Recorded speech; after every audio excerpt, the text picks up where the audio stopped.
नमस्कार. लीनाचे स्वयंपाकघरमध्ये मी लीना आपलं स्वागत करते.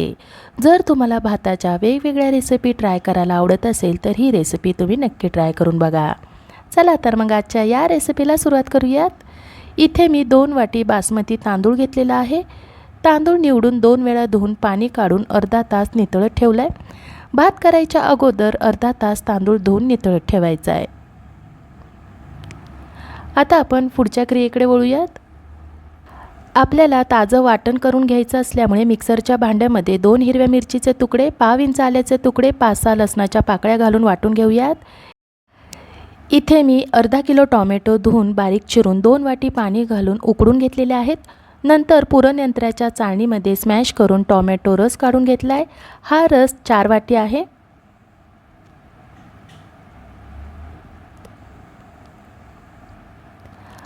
पातेल्यामध्ये 1 पळी तेल घालूया.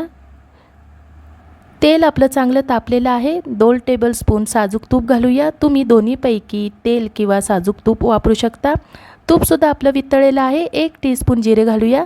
जिरे उमलले की तयार केलेले ताजं वाटण घालून 15 ते 20 सेकंद परतून घेऊयात. परतत असताना गॅस कमी ठेवायचे आहे. वाटण आपलं छान परतून झालेलं आहे. आता याच्यामध्ये निथळत ठेवलेला तांदूळ घालूया. चमच्याच्या साहाय्याने खालून वरपर्यंत व्यवस्थित हलवून घेऊया. तांदूळ तुटला गेला नाही पाहिजे. 4-5 मिनिटे झाल्यानंतर तांदूळ आपला चांगला परतून झालाय.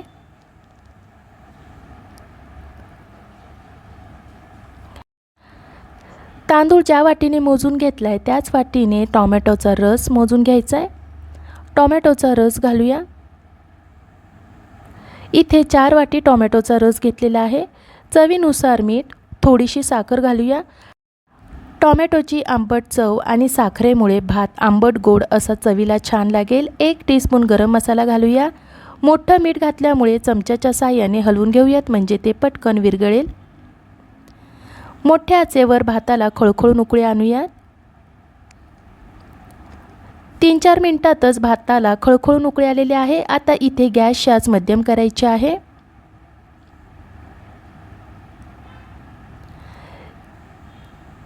4 ते 5 मिनिटे झाल्यानंतर पाणी आपलं हळूहळू आटलेलं दिसत आहे. तांदूळ मुरण्यासाठी आता आपण याच्यावर झाकण ठेवूयात.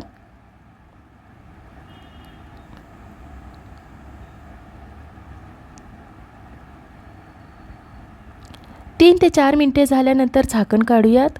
खालून वरपर्यंत व्यवस्थित हलवून घेऊयात म्हणजे खालचा तांदूळ वर येईल आणि वरचा तांदूळ खाली जाईल.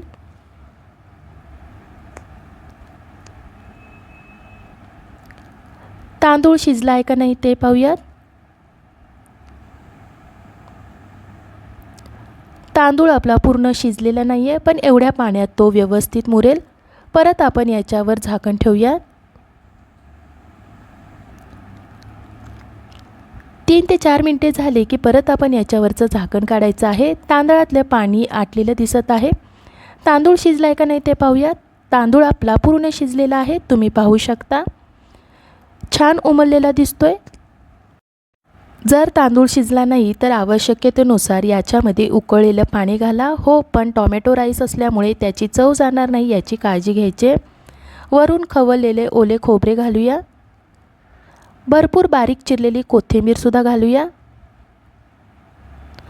टोमॅटो राईस तिखट नसल्यामुळे लहान मुले हा भात आवडीने खातील. गरम गरम टोमॅटो राईस खाण्यासाठी तयार झालेला आहे. हा राईस तुम्ही टिफिनला, दुपारच्या जेवणासाठी किंवा रात्रीच्या जेवणासाठी बनवू शकता. टोमॅटो राईस असल्यामुळे दुसऱ्या कोणत्याही पातळ आमटीची आवश्यकता लागणार नाही. गरम गरम हा राईस असाच छान लागतो. मला आशा आहे आजच्या या रेसिपीची तुम्हाला थोडीफार मदत झाली असेल. आजची ही रेसिपी तुम्हाला आवडली असेल तर लीनाचे स्वयंपाकघर यूट्यूब चॅनलला लाईक, शेअर आणि सबस्क्राईब करायला विसरू नका. धन्यवाद.